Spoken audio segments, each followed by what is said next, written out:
आप सुन रहे हैं समाचार एजेंसी ऑफ इंडिया की साई न्यूज में ऑडियो बुलेटिन। नमस्कार, आप सुन रहे हैं समाचार एजेंसी ऑफ इंडिया की साई न्यूज की समाचार श्रृंखला में बृहस्पतिवार 26 नवंबर 2020 का प्रादेशिक ऑडियो बुलेटिन। अब आप रीना सिंह से समाचार सुनिए।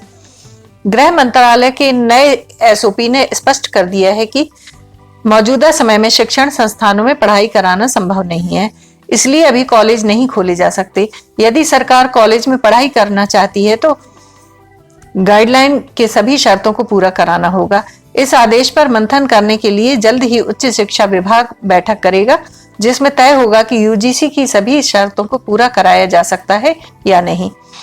क्योंकि कॉलेज खोलने की स्थिति और संक्रमण के बाद बचाव के लिए क्या कदम उठाए जाएंगे, इस संबंध में भी विभाग को चर्चा करनी होगी। यूजीसी ने उच्च शिक्षा विभाग और राज्य सरकार को 18 पेज का रोस्टर दिया है, जिसमें यदि कॉलेज या शिक्षण संस्थान खोले जाते हैं तो संक्रमण न फैले, इसलिए क्या क्या कदम उठाए जा सकते हैं, इस संबंध में 80 बिंदुओं का सरकार को पालन कराना होगा। मध्य प्रदेश की राजधानी भोपाल पुलिस ने 5 राज्यों में एटीएम तोड़कर रुपये लूटने वाली गैंग को दबोचा है। हरियाणा और राजस्थान में रहने वाले इस गैंग के सदस्य अपने गृह राज्य को छोड़कर मध्य प्रदेश समेत अन्य राज्यों में एटीएम लूटने की वारदात को अंजाम देते थे।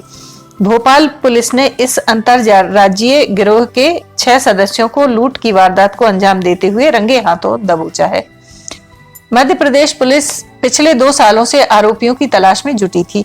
इसके अलावा कर्नाटक, असम, महाराष्ट्र और बिहार की पुलिस भी आरोपियों की तलाश में पिछले कई दिनों से जगह जगह छापेमारी कर रही थी। आरोपी 14 नवंबर को ईटखेड़ी में बैंक एटीएम में चोरी करने के बाद बुधवार गुरुवार की रात दोपहर भोपाल में एटीएम में चोरी कर रहे थे। हालांकि पुलिस को इसकी सूचना पहले ही मिल चुकी थी, जिसके आधार पर पुलिस ने पहले से ही लुटेरों के लिए जाल बिछाकर रखा था। भोपाल एडीजी उपेंद्र जैन के मुताबिक गैंग के सदस्य अब तक जगह जगह एटीएम में लूटपाट करके 2 करोड़ रुपए से अधिक रकम चुरा चुके हैं।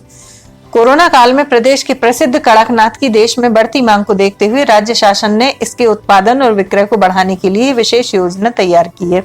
इससे कुक्कुट पालकों की आय में इजाफा होगा। कड़कनाथ का शरीर, पंख, पैर, खून, मांस सभी काले रंग का होता है। रोग प्रतिरोधक क्षमता के साथ कम वसा, प्रोटीन से भरपूर, हृदय, श्वास और एनीमिक रोगी के लिए लाभकारी है। कड़कनाथ पशुधन एवं कुक्कुट विकास निगम के अधिकृत विक्रेता चिकन पार्लर पर लोगों के लिए उपलब्ध है। मुख्यमंत्री शिवराज सिंह चौहान ने कहा है कि मध्य प्रदेश की कृषि उपज मंडियों में व्यापारियों से लिए जाने वाली मंडी शुल्क की राशि अब 1 रुपये 50 पैसे के स्थान पर 50 पैसे प्रति 100 रुपये होगी। यह छूट 14 नवंबर 2020 से आगामी 3 माह के लिए रहेगी। मध्य प्रदेश सरकार ने गत दिनों व्यापारियों से इस संबंध में किए गए वादे को पूरा कर दिया है। व्यापारियों द्वारा मुख्यमंत्री श्री चौहान को आश्वस्त किया गया था कि इससे मंडियों की आय में कमी नहीं होगी। 3 महीने बाद इस छूट के परिणामों का अध्ययन कर आगे के लिए निर्णय लिया जाएगा। मुख्यमंत्री श्री चौहान आज इस संबंध में विभाग की उच्च स्तरीय बैठक ले रहे थे। सागर स्थित सरकारी बुंदेलखंड मेडिकल कॉलेज के 26 वर्षीय चिकित्सक शुभम उपाध्याय की कोविड-19 के कारण बुधवार को भोपाल के एक निजी अस्पताल में मौत हो गई। डॉक्टर शुभम की यह पहली नौकरी थी। पहले ही दिन से वह कोविड मरीजों को बचाने में लगे थे। इस दौरान खुद ही वह संक्रमण की चपेट में आ गए। स्थिति खराब होने के बाद 10 नवंबर को भोपाल के चिरायू अस्पताल में डॉक्टर शुभम को भर्ती कराया गया था। 25 नवंबर को उनका निधन हो गया है। सीएम शिवराज सिंह चौहान ने डॉक्टर शुभम के निधन पर गहरा शोक व्यक्त किया है। चिरायू मेडिकल कॉलेज के निदेशक डॉक्टर अजय गोयंका ने बताया कि 26 वर्षीय डॉक्टर शुभम उपाध्याय की बुधवार को हमारे अस्पताल में मौत हो गई। वह कोरोना वायरस से संक्रमित थे और 10 नवंबर से हमारे अस्पताल में भर्ती थे। उन्होंने कहा कि उनके फेफड़े पूरी तरह खराब हो गए थे। हम लोगों ने काफी कोशिश की, लेकिन सेहत में कोई सुधार नहीं हुआ।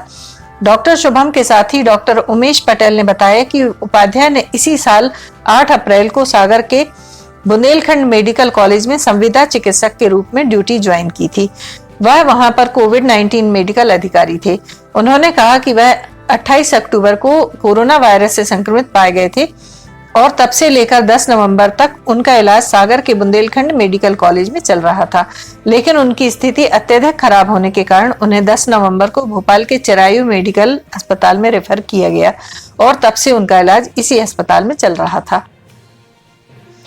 मध्य प्रदेश बोर्ड परीक्षा के विद्यार्थियों को अब दीर्घ उत्तरीय प्रश्नों से निजात मिलने वाली है। इसके बदले अब उनसे छोटे छोटे तार्किक प्रश्न पूछे जाएंगे, जिसका उत्तर पूरे चैप्टर को ठीक से समझकर पढ़ने के बाद ही दिया जा सकेगा। दरअसल माध्यमिक शिक्षा मंडल बोर्ड की 10वीं और 12वीं की परीक्षा में पूछे जाने वाले प्रश्नों के पैटर्न पर बदलाव करने जा रहा है और अब हर साल पूछे जाने वाले सीधे सीधे प्रश्नों की जगह तार्किक और समझ परख के प्रश्न पूछे जाएंगे।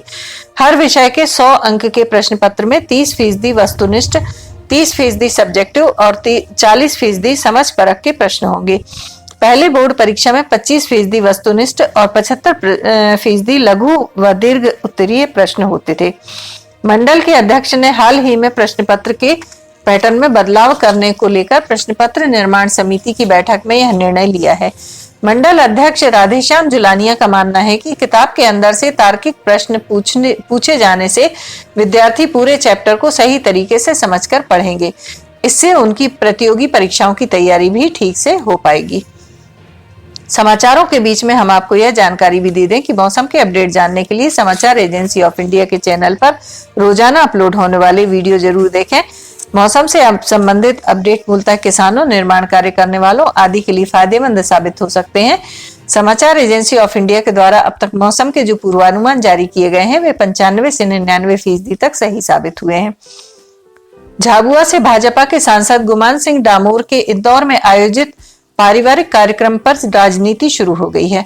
कोरोना गाइडलाइन का उल्लंघन करने के आरोप के साथ कांग्रेस नेताओं ने आरोप लगाया कि भाजपा नेता न केवल बार-बार नियम तोड़ रहे हैं बल्कि जनता की जान भी जोखिम में डाल रहे हैं।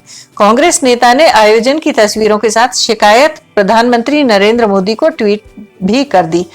बुधवार रात ब्रिलियंट कन्वेंशन सेंटर में भाजपा के सांसद गुमान सिंह डामोर के बेटे के विवाह के अवसर पर आशीर्वाद समारोह आयोजित किया गया। कोरोना के लिए जारी गाइडलाइन के अनुसार विवाह समारोह में सिर्फ 250 लोग ही शामिल हो सकते हैं। कांग्रेस सचिव राकेश सिंह यादव ने समारोह की तस्वीरों के साथ प्रधानमंत्री को ट्वीट किया कि समारोह में 1000 से भी ज्यादा लोग एक समय में जमा हुए। समय सीमा को लेकर भी नियमों का पालन नहीं हुआ। क्या कोरोना से बचाव के नियम भाजपा नेताओं पर लागू नहीं होते? यादव ने कहा कि प्रशासन आम लोगों पर तो कार्रवाई करता है, लेकिन नियम तोड़ते भाजपा नेताओं पर आंख मूंद लेता है। ग्वालियर के जीवाजीगंज मार्ग हनुमान चौराहे के पास स्थित भगवान कार्तिकेय के मंदिर के पट रविवार 29 नवंबर कार्तिक पूर्णिमा के दिन रात्रि 12 बजे खोले जाएंगे। सबसे पहले भगवान कार्तिकेय को स्नान कराकर उनका श्रृंगार व आरती की जाएगी। उसके पश्चात 30 नवंबर सोमवार सुबह 4 बजे श्रद्धालुओं को दर्शन कराए जाएंगे। श्रद्धालु इस दिन भगवान कार्तिकेय पर प्रसाद चढ़ाकर अपनी मन्नत मांगते हैं। कहा जाता है कि जो इस दिन अपनी मन्नत मांगता है वह पूरी होती है। मन्नत पूरी होने पर अगले वर्ष कार्तिक पूर्णिमा पर पुनः दर्शन करने आते हैं। यह मंदिर श्रद्धालुओं के लिए 24 घंटे तक खुले रहेंगे। सोमवार की रात्रि व मंगलवार सुबह 4 बजे पुजारी पूजा अर्चना कर कार्तिकेय भगवान की प्रतिमा को कपड़े के खोल से ढककर दरवाजे पर ताला लगा देंगे। इसके बाद यह दरवाजा अगले वर्ष कार्तिक पूर्णिमा पर ही खुलेगा। मध्य प्रदेश हाईकोर्ट ने जबलपुर में ऑटो की धमा चौकड़ी और नियमों का पालन न करने के चलते नए परमिट जारी करने पर लगाई गई रोक को बरकरार रखा है। दरअसल ऑटो ड्राइवर्स एसोसिएशन की ओर से रोक लगाने का आग्रह किया गया था। कोर्ट को बताया गया कि याचिकाकर्ताओं ने ऑटो फाइनेंस कराया है, लेकिन परमिट नहीं जारी होने से वे इसकी किस्त तक नहीं चुका पा रहे हैं, लिहाजा उन्हें परमिट जारी किया जाए। कोर्ट ने इस आग्रह को दरकिनार करते हुए अपने पुराने आदेश को बरकरार रखा है। ऑटो ड्राइवर्स एसोसिएशन की ओर से वरिष्ठ अधिवक्ता नमन नागरथ ने पक्ष रखते हुए नए परमिट जारी करने पर लगाई रोक हटाने का आग्रह किया। वहीं ऑटो चालक मोहम्मद जाकिर और अन्य की ओर से दायर हस्तक्षेप याचिका के पक्ष में दलील देते हुए अधिवक्ता अमित मिश्रा ने कोर्ट को बताया कि याचिकाकर्ताओं को नए परमिट जारी नहीं होने से आर्थिक नुकसान हो रहा है। लोगों ने ऑटो फाइनेंस करा लिए, लेकिन परमिट जारी नहीं होने से वे इसकी किस्त तक नहीं चुका पा रहे हैं। कोर्ट ने सारी दलीलों को खारिज करते हुए अपने पुराने आदेश को बरकरार रखा है।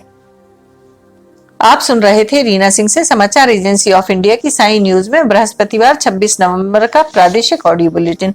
शुक्रवार 27 नवंबर को एक बार फिर हम ऑडियो बुलेटिन लेकर हाजिर होंगे। अगर आपको यह ऑडियो बुलेटिन पसंद आ रहे हो तो आप इन्हें लाइक, शेयर और सब्सक्राइब जरूर करें। सब्सक्राइब कैसे करना है यह हर वीडियो के आखिर में हम आपको बताते हैं। फिलहाल इजाजत लेते हैं। नमस्कार। नमस्कार दोस्तों, हम आपको आज बताने जा रहे हैं कि समाचार एजेंसी ऑफ इंडिया के साई न्यूज़ और समाचार एजेंसी ऑफ इंडिया के चैनल को आपको किस तरह सब्सक्राइब करना है। सबसे पहले आप अपना ब्राउज़र खोलिए, या तो ब्राउज़र खोलेंगे या फिर आपके पास यूट्यूब का ऐप होगा उसे खोलिए, या तो ब्राउज़र में youtube.com इसके बाद डॉट लगाकर com youtube.com आप खोलेंगे। यूट्यूब आपका खुल जाता है। यूट्यूब में आप लॉगिन हैं, साइड में यहाँ आपको लॉगिन करना होगा। लॉगिन करने के बाद आप इसमें टाइप करिए, इस जो आपका ये इसके अंदर LIMTYKHARE आप टाइप कीजिए। जैसे ही आप ये टाइप करते हैं ये लिमटी खरे खुल जाता है। आप देखिए यहाँ लाल रंग का ये बना हुआ है, आप इस पर जैसे ही क्लिक करिए ये अब आपके सामने ये सब्सक्राइब बटन आ रहा है। इसमें आप इसको दबाइए। जैसे ही आप ये सब्सक्राइब बटन को दबाएंगे ये इसका रंग लाल नहीं रह जाएगा। इसके बाजू में ये देखिए घंटी का बटन, बेल जो है, बेल को आप पुश करिए। बेल में नोटिफिकेशन आप ऑल कर दीजिए। जैसे ही आप नोटिफिकेशन ऑल पुश करते हैं वैसे ही आप समाचार एजेंसी ऑफ इंडिया की इस चैनल को सब्सक्राइब कर देते हैं। अब हम आपको बताते हैं समाचार एजेंसी ऑफ इंडिया के अगर होम में आप देखेंगे तो होम में आपको शुरू के 4-5 जो वीडियोस हैं वो आपको दिखाई देंगे। इसके वीडियोस में अगर आप जाएंगे तो वीडियोस में आप देखिए अभी तक जितने भी वीडियोस अभी तक डले हुए हैं सारे के सारे वीडियोस आपको इसके अंदर दिखाई दे जाएंगे। आप जो भी वीडियो चाहें, आप इसको जो भी वीडियो आप चाहते हैं उस वीडियो को आप चाहें तो क्लिक करके खोल सकते हैं, उसे आप देख सकते हैं। ये उदाहरण के लिए हम आपको बताते हैं कि जैसे मान लीजिए ये आपको मौसम का अपडेट है, ये आप खोल के देखिएगा, ये खुल गया। इसमें ये विज्ञापन भी आपको शुरू में चलते दिखेंगे। इसके बाद आप बैक करके वापस जा सकते हैं। प्लेलिस्ट में अगर आप जाएंगे तो प्लेलिस्ट में आपको बहुत सारी चीज़ें, बुंदेली लोकगीत, हास्य, Sai news, cartoons, weather update, audio bulletin, Limti की लालटेन एक विशेष प्रोग्राम इसमें होता है, वीडियो न्यूज़, रिलीजियस फार्मूलाज जो भी बच्चों के उपयोग के लिए, स्पेशल रिपोर्ट, कविताएं, citizen reporting, architecture, daily news, appeal अगर किसी के द्वारा अपील की जा रही है तो वो वॉइस न्यूज़, मीडिया मीमांसा, हिंद गजट की सुर्खियां और अदर्स में बहुत सारी चीज़ें आपको मिल जाएंगी। इसके बाद कम्युनिटी में अगर आप जाते हैं, इसकी कम्युनिटी में जाएंगे तो आपको अब तक कितने भी वीडियोस जितने भी डले हुए हैं वो सारे के सारे आपको मिल जाएंगे। अबाउट में इसके क्या है, समाचार एजेंसी ऑफ इंडिया के जरिए देश प्रदेश में घटने वाली घटनाओं, समसामयिक विषयों पर चर्चाएँ, ऑडियो बुलेटिन्स, मौसम के अपडेट, स्टूडेंट्स के लिए जानकारियाँ, मनोरंजन आदि को स्थान दिया जाता है। समाचार भेजने के लिए ईमेल LIMTYKHARE@gmail.com और व्हाट्सअप नंबर 9425011234 9584647438 पर वीडियो भेज सकते हैं। आप वापस होम में आप आ जाइए। आप देखिए सब्सक्राइब, आप इस तरह आप इसको सब्सक्राइब कर सकते हैं। सब्सक्राइब ज़रूर करें और अपने दोस्त मित्र यारों को कराएं, ताकि जैसे ही आप सब्सक्राइब करते हैं, सब्सक्राइब करने के बाद इसमें जितने भी वीडियोज़ आएंगे वो तुरंत आपने, चूँकि ये बेल आइकॉन जो हमने आपको दिखाया है, बेल आइकॉन आपने पुश किया है, इसलिए जितने भी वीडियोज़ आएंगे वो सारे के सारे वीडियोज़ आपको तत्काल मिल जाएंगे। नमस्कार।